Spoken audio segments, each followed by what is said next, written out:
Ya, terkait dengan hewan, ini yang sangat penting. Maka saya ingin sampaikan beberapa hal poin penting. Yang pertama, awas hati-hati.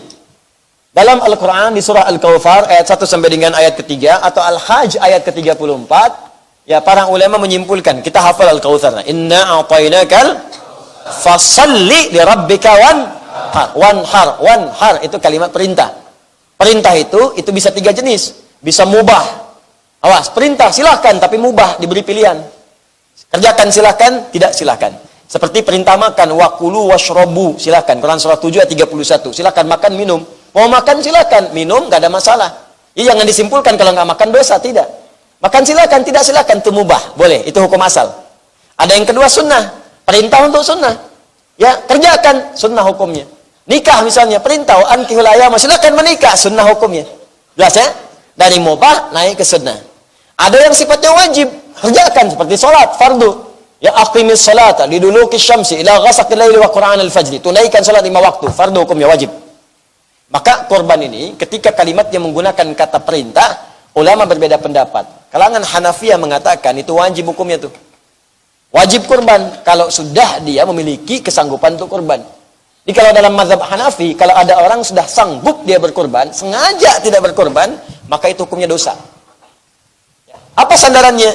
Termasuk hadis Nabi sallallahu alaihi wasallam, riwayat sahabat Abu Hurairah, Ibnu Majah nomor hadis 3123. Di buku saya halaman 34. Perhatikan, an Abi Hurairah, ya, an Abi Abdurrahman ibn Sahar, dari Abdurrahman bin Sahar, an Abdurrahman ibn Sahar, Abu Hurairah radhiyallahu taala anhu, anin Nabi sallallahu alaihi wasallam qala, hadis riwayat Nabi sallallahu alaihi wasallam, beliau menyampaikan, lihat kalimatnya, man kana lahu sa'atun walam yudhi fala yaqrabanna musallana. Fala yaqrabanna pakai nun taukid, musallana.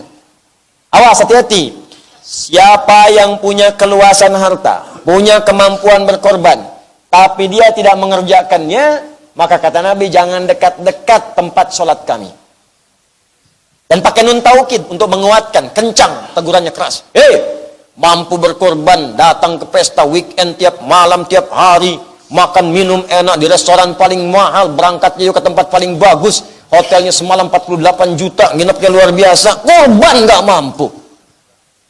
Woi, uang dibakar-bakar tiap hari, dikumpulin 4 juta setahun, kurban 2 juta nggak mampu. Rokok mampu, kurban nggak mampu. Kenapa nggak Anda kumpulkan tahun ini? Saya berhenti merokok dulu. Kenapa, Pak? Papa mau kumpulkan buat kurban. Malu sama Allah. Gisap-gisap asap, duit hilang. Mudah-mudahanlah kali ini asapnya bisa dibakar, aromanya harum sampai ke surga. Kumpulin. Ternyata begitu dikumpulkan setahun, dapat 2 kambing. Masya Allah. Alhamdulillah ya Allah, Kau berikan aku hidayah, mengganti rokok dengan kurban. Masya Allah. Balik. Kalau nggak percaya coba deh, setiap kebiasaan Anda merokok, kumpulkan ganti dengan uang kurban. Jadi setahun begitu jadi kurbannya bisa nangis Anda. Ya Allah. Masya Allah. Pak Haji, saya bisa kurban ternyata. Masya Allah. Masih mau merokok kamu? Kalau bisa sih di akhirat, bisa nggak Pak Haji? Bisa aja. Ntar asapnya ambil di neraka. Apinya. Ya. Paham ya? Ayo ganti. Nah kalimat fala yaqrabanna, jangan dekat-dekat musola kami, itu kata ulama Hanafiyah, itu kecamannya tinggi, makanya hukumnya wajib. Ya. Kemudian mazhab Syafi'i berpandangan itu sunnah kifayah. Ada yang mengatakan sunna'in. Ya, sunnah kifayah itu kalau sebagian sudah mendapati, maka berlaku kemudian pada yang lainnya cukup. Kalau sunna'in setiap orang mengerjakannya. Makanya ini tinggi, bagus nih. Ya, tinggi, bagus nih pandangannya. Artinya apa? Bergantung pada keluangan berkorban. Ini ada persepsi yang agak kurang tepat nih, saya luruskan sini. Kalau Anda punya kemampuan untuk setiap orang berkorban di keluarga, itu boleh silakan. Sunna'in pada setiap diri melekat. Misal, di rumah Anda ada 5 orang. Istri, suami, 3 orang anak. Oke? Misalnya mau kurban satu-satu. Setiap satu orang sapi misalnya. Ya? Sapi. 5 orang. Boleh. Silahkan. Atau kambing boleh. Domba boleh. Satu. Silahkan. Boleh. Kalau mampu. Ustadz, saya mampunya cuma 1 kambing. Punya uang cuma 2,5 juta Ustadz. Saya kumpulin, dapat 2,5 juta. Saya nggak mampu kalau setiap satu semua. Akhirnya saya gilir aja. Tahun ini suami dulu. Tahun depan baru saya. Tahun depan lagi anak saya. Pertanyaan saya, Bu, apa mungkin tahun depan suami ibu hidup? Apa mungkin anak ibu masih hidup? Maka ganti dengan rumus kedua. Apa rumus keduanya? Korban satu hewan di atas namakan keseluruhannya. Boleh. Boleh, ya. Oh. Kan saya yang ustadz situ non. Udah jamaah, hafal hadis enggak, Quran enggak apa. Nawar lagi. Boleh.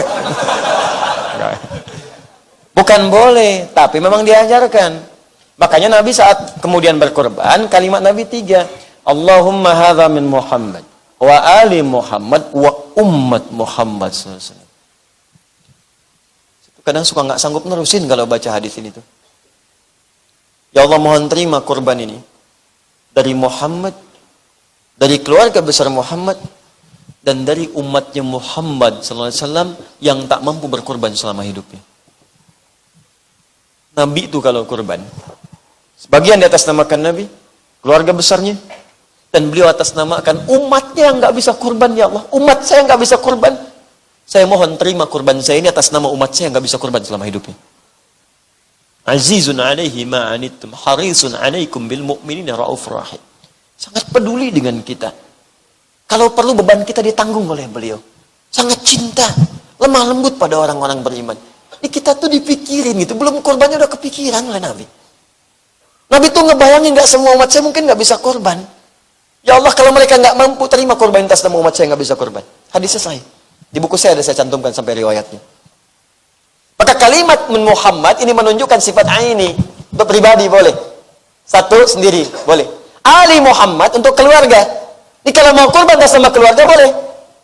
Ali Muhammad, keluarga besar Muhammad, saat beliau berkorban, ada yang sebagian sudah meninggal. Sayyidah Khadijah sudah wafat. Masuk keluarga Nabi Muhammad. Ketika kita mendoakan Allahumma salli ala Muhammad wa ala ali Muhammad, masuk keluarganya. Semua keluarga Nabi itu didoakan oleh kita. Istri-istrinya, anak-anaknya, cucunya, kerabat, semua masuk di situ. Dan ketika beliau mengatakan ali Muhammad, bukan cuma yang hidup, yang wafat sudah ada. Kata para ulama di sini mengatakan boleh berkorban. Ini sepakat ulama nih. Boleh berkorban untuk yang wafat, boleh. Cuman perbedaannya, cuman dua saja. Kata Al-Imam Asy-Syafi'i, boleh diniatkan pada yang telah wafat jika ada wasiat. Kata yang lain, jumhur mengatakan tidak perlu ada wasiat.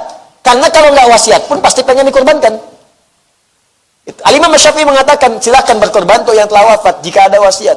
Di semua ulama sepakat, boleh korban itu di atas namakan bagi yang wafat, boleh. Misal ayah saya telah wafat. Terus saya pengen berkorban untuk ayah saya niatnya. Ya, boleh. Saya carikan sapi atau kambing, niatkan untuk ayah saya. Boleh. Cuma beda pendapat saja. Kata Imam Syafi'i, ada wasiat nggak? Kalau ada wasiat, silahkan. Kalau tak ada, beliau mendiamkan. Jumhur mengatakan, tak perlu ada wasiat pun boleh. Karena lafaz hadisnya tidak menunjukkan ada wasiat. Jelas ya? Baik, yang terakhir, umat Muhammad. Itu khususan bagi Nabi SAW. Di itu baru satu hadis, turunan hukumnya udah banyak. Fikih itu begitu. Jadi jangan tanya lagi, Ustaz, apakah boleh saya misalnya berkorban untuk orang tua yang telah wafat? Boleh, silakan. Tapi jelaskan di situ tujuannya. Ya, kalau mau lebih cepat lagi, sebutkan keluarga besarnya. Keluarga besar misalnya Bapak Muhammad, maka istrinya masuk, anaknya masuk, cucunya masuk, ada di situ. Ya. Jelas ya? Nah, jadi jangan muskil lagi di sini kalau ada yang memang kadarnya dapat titipan dari Allah misalnya satu kambing, ingin untuk keluarga, niatkan untuk keluarga. Kalau ingin untuk satu personal silahkan, tidak ada masalah. Untuk ayah saja misalnya silahkan. Ibu saja tidak ada masalah. Ya, wallahu ta'ala alam bissawab. Jelas?